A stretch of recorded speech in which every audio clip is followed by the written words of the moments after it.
You're listening to the Philosopher's Note on creative mind and success. More wisdom in less time.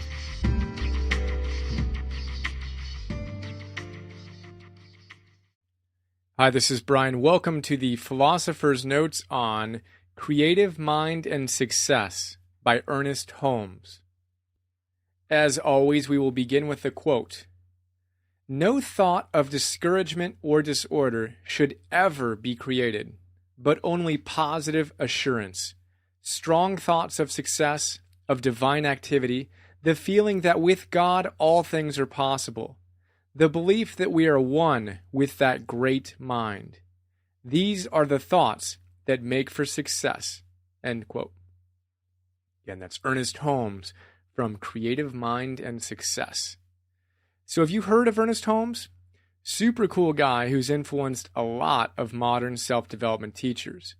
One of the leaders in the New Thought movement of the early 20th century, in the 1920s he founded Religious Science and published his seminal book, Science of Mind, where he integrated what he called, quote, the golden thread of truth that ran through all the world's great religions. A highly practical guy, he once said, quote, "I would rather see a student of this science prove its principle than to have him repeat all the words of wisdom that have ever been uttered." End quote. That's my kind of guy. So in this note, we're going to take a quick peek at the big ideas from Creative Mind and Success, a great little book of his packed with wisdom. If you're new to Ernest Holmes' work, this would be a great place to start. And if you're a longtime student of his work, I trust you'll dig these big ideas. And the book's only 96 pages long, and it's literally one big idea after another. So let's jump into the first one. Divine presence equals source of power. Quote, "The individual who has the most power is the one who has the greatest realization of the divine presence, and to whom this means the most as an active principle of his life." End quote. The essence of Ernest Holmes' teaching is that there is one infinite mind, and, as he so beautifully says, quote, "all is mind, and we must provide a receptive avenue for it as it passes out through us into the outer expression of our affairs." End quote. I love that. It reminds me of Joseph Campbell, who, in The Power of Myth, and you can see the notes on that, he says, quote, "What am I? Am I the bulb that carries the light? Or am I the light of which the bulb is a vehicle?" End quote. That's currently my favorite description of the relationship between my little self and my big self. In my own life, it's becoming more and more clear that my ultimate job is to see just how much of God I can let flow through me as I increase the wattage I can handle while strengthening the plug into source. I like to think of it like this. Imagine you're only a 60-watt light bulb. Not going to shine too brightly, huh? And to be clear, you're not going to shine at all if you're not plugged into source, right? Now, that 60-watt bulb can only handle so much light, love, bliss, appreciation, creativity, etc. before it pops. Hence, I think one of our key jobs is to do all that we can to increase our wattage, so we can go from 60 to 75 watts to 100 watts to 1,000 to, just how big can we get? And in the process, light up the world. So how do we do this? I'd say one way is by living in integrity with our highest ideals and creating rituals that allow us to stay plugged in and shining brightly.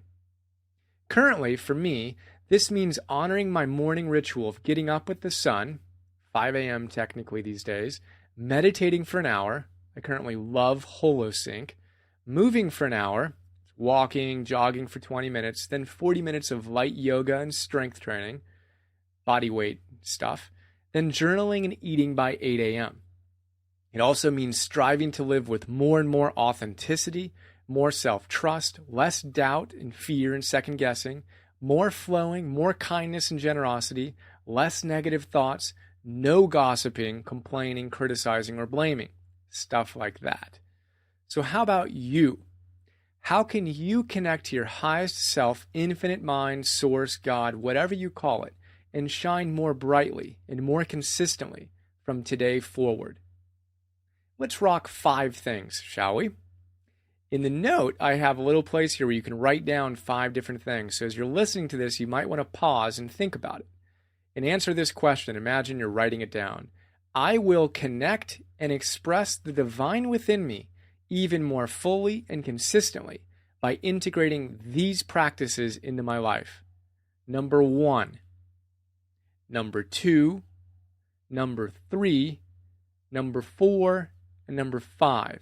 5 practices that you're going to integrate into your life to connect and express the divine within you even more fully and consistently. You might want to press pause and rock that. What 5 things?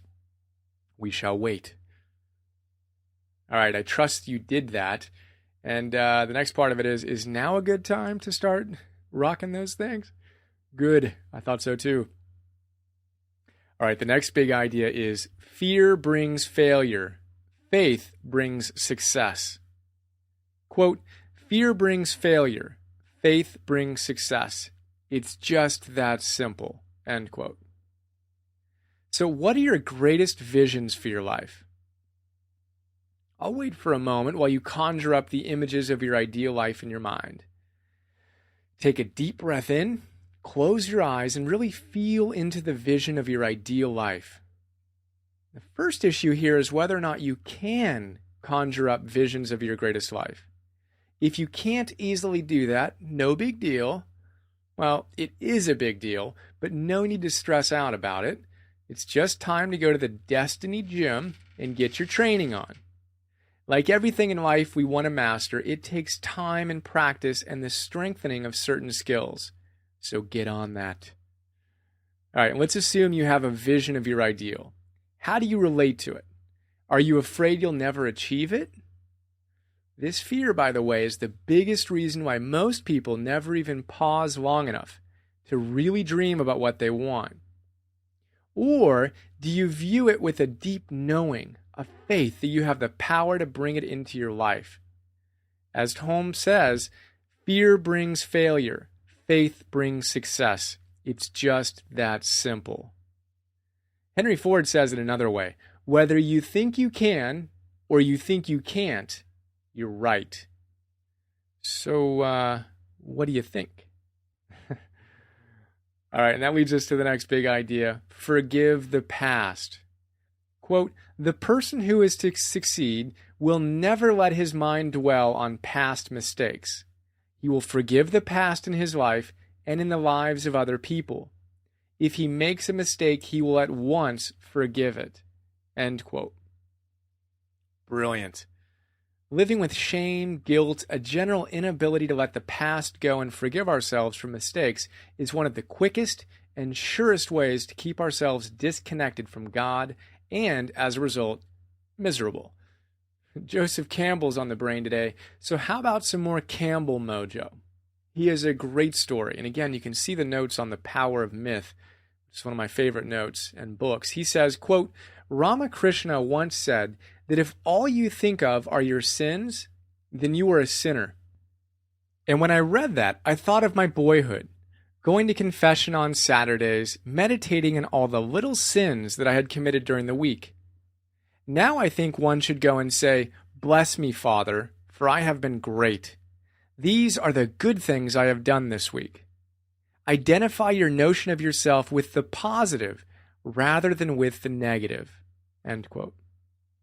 I love that. So do you go around remembering and tallying up all of your mistakes? Why not switch it around and start keeping track of all the good things you do from now on?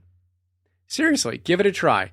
At the end of your day, write down all the magic moments from that day when you felt most alive, when you really felt like you were giving yourself fully to the world.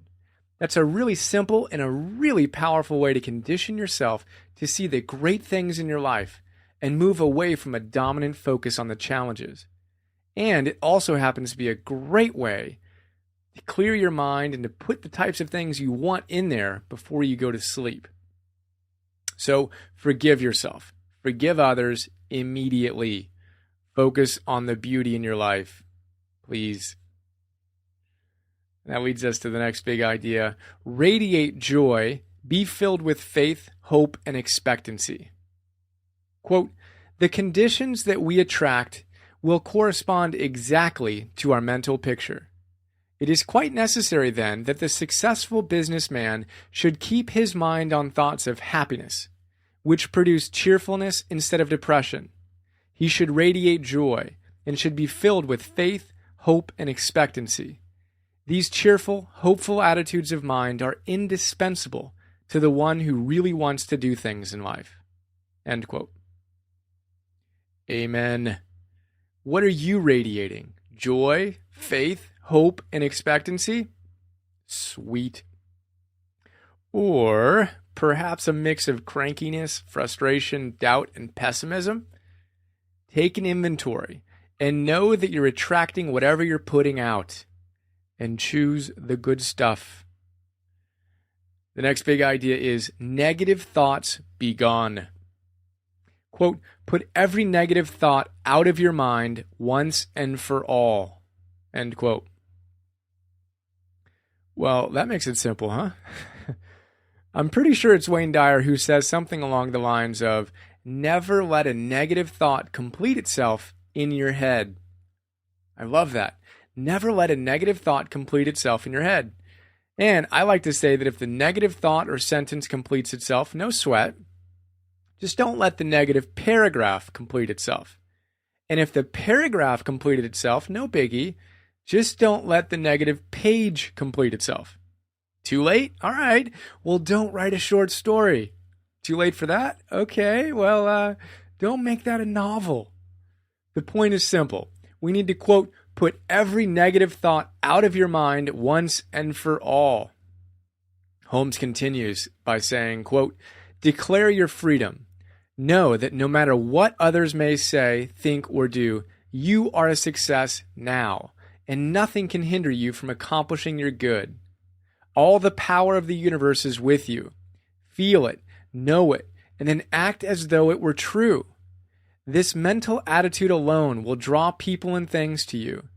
Begin to blot out, one by one, all false beliefs, all ideas that man is limited or poor or miserable. Use that wonderful power of choice that God has given you. Refuse to think of failure or to doubt your own power. See only what you wish to experience and look at nothing else. No matter how many times the old thought returns, destroy it by knowing that it has no power over you. Look it squarely in the face and tell it to go. It does not belong to you, and you must know and stick to it that you are free now. End quote. Can I get another amen, please? Thank you very much. All right, the next big idea is weak peeps need not apply. Quote, this is not a weak man's job, but an undertaking for a strong, self-reliant soul. And the end is worth the effort. The person who can keep his thoughts one-pointed is the one who will obtain the best results. End quote. So much goodness in that little quote there. First, if you haven't checked out my note on positive addiction, check it. All about the psychology of strength and weakness. Really powerful stuff. And I can't read the phrase self-reliant without thinking about Ralph Waldo Emerson and his magical essay, Self-Reliance.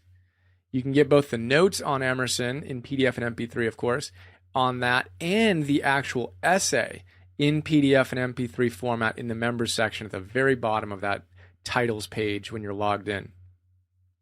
In fact, Emerson is often considered the grandfather of a lot of the New Thought movement.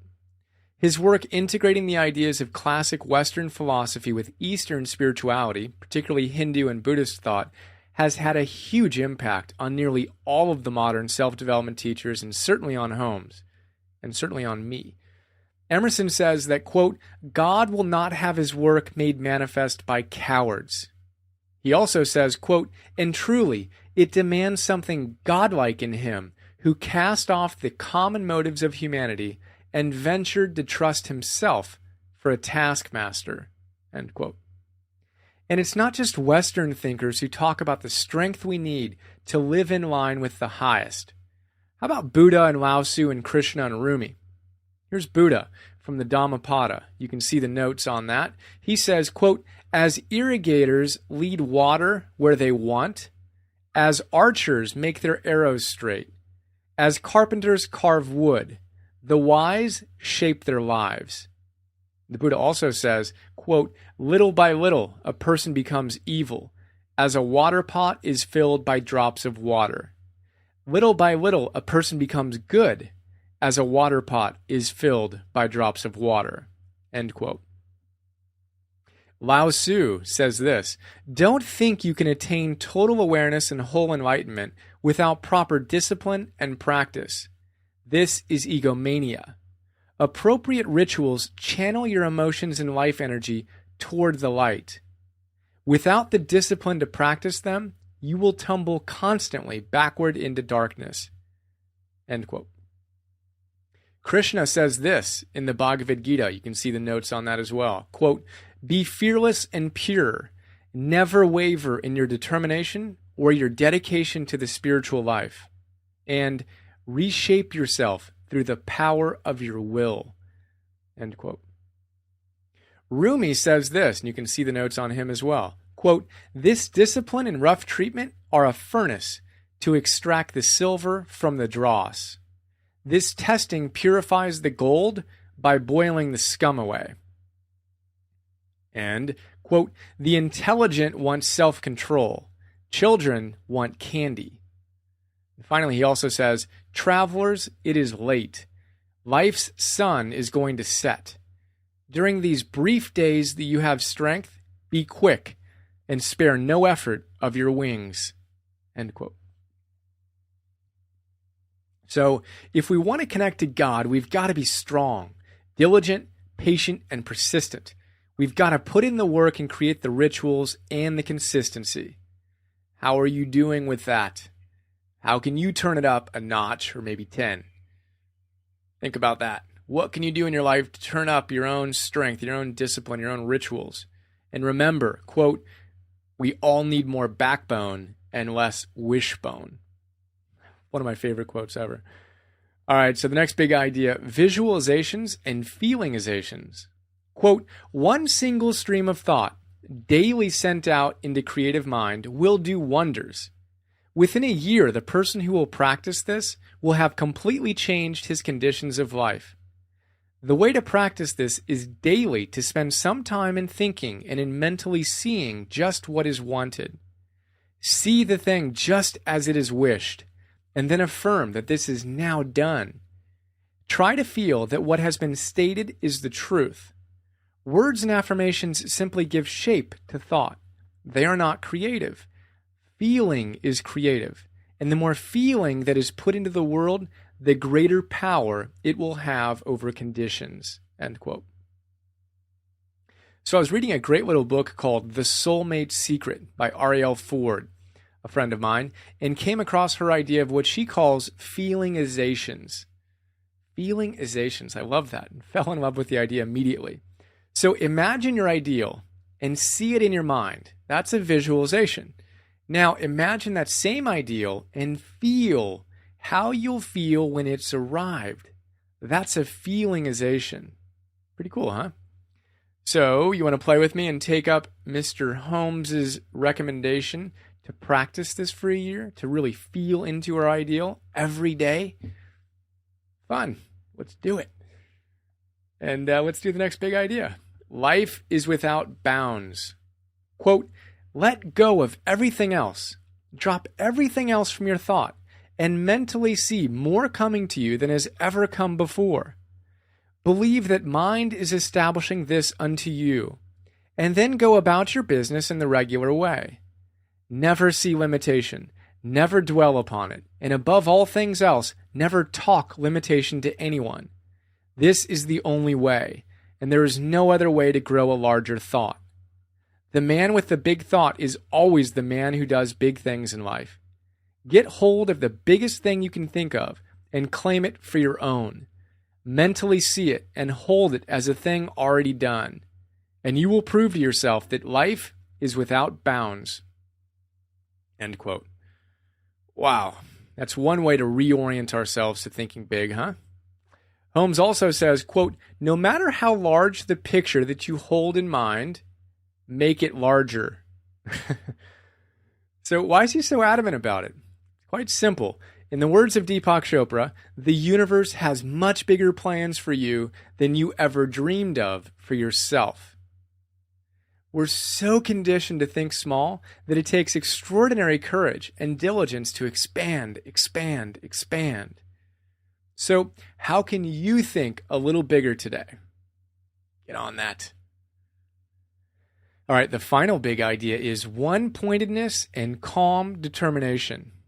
Quote, when we feel that we have the right leading, when that something inside us tells us that we are led, then, no matter what appears like, we must follow it up. Something beyond our intelligence is doing the thing through us, and we must do nothing to contradict it. Great men are the ones who get a vision and then go to work to make it come true, never looking to one side, but with one-pointedness and calm determination, stick to the thing until it is accomplished. End quote. I love that. So what idea has hold of you? How is the infinite intelligence guiding you? And what steps are you taking with one-pointedness and calm determination to bring it to fruition? Here's to aligning with the creative mind. And to quote my friend and mentor Gay Hendricks, here's to experiencing an everlasting expansion of success, abundance, and love as we inspire those around us to do the same. Well, that's the note on creative mind and success. Really enjoyed that, and just love Ernest Holmes. And if you dug it, I think you'll enjoy this introduction. You can also look up online for a religious science church that you might want to start attending. But let me share with you some of the notes I think you'll enjoy, as well as a little mini bio on Ernest Holmes, and then the quotes from the sidebar. So if you like this note, I'm certain you're going to love the note on Ralph Waldo Emerson, another one on The Man Who Tapped the Secrets of the Universe, about a guy named Walter Russell, one on The Power of Intention by Wayne Dyer, the Bhagavad Gita, the Dhammapada, and Rumi. Those are some of the ones I think you'll enjoy. So how about Ernest Holmes? He was born in 1887 and died in 1960. He was an internationally recognized authority on religious psychology and the founder of the religious science movement. His inspirational books include Creative Mind, Love and Law, The Essential Ernest Holmes, The Art of Life, and 365 Science of Mind. How about some of those quotes from the sidebar? These are all from Ernest Holmes. To those who lean on the ever outstretched arm of the infinite, life is big with limitless possibilities. You can attract that which you first mentally become and feel yourself to be in reality without any doubting. Refuse to see the negative side of anyone. We must be consistent in our attitude of mind, never wavering. There is no doubt that the creative power of the universe will answer. It always does. The man who can control his thought can have and do what he wishes to have and to do. Everything is his for the asking. What wonderful power, what a newness of life and of power of expression is waiting for those who really believe. There is no doubt, no fear, no wondering. You know. We cannot think one way one day and change our thought the next and hope to get the desired results. We must be very clear in our thought, sending out only such thoughts as we wish to see manifested in our condition. We can now see how essential it is that thought should be held one-pointed, that we should think always and only upon what we want, never letting our mind dwell on anything else. In this way, the Spirit works through us. And finally, what wonderful power, what a newness of life and a power of expression is waiting for those who really believe. So there we go. That's Creative Mind and Success. I raise a glass of water to you, to your success and connection to the infinite. Remember, divine presence equals source of power. Connect to the highest within you and boldly, audaciously, fearlessly, lovingly give your greatest self to the world. Look forward to sharing more with you soon. Trust you're doing great and have an awesome day.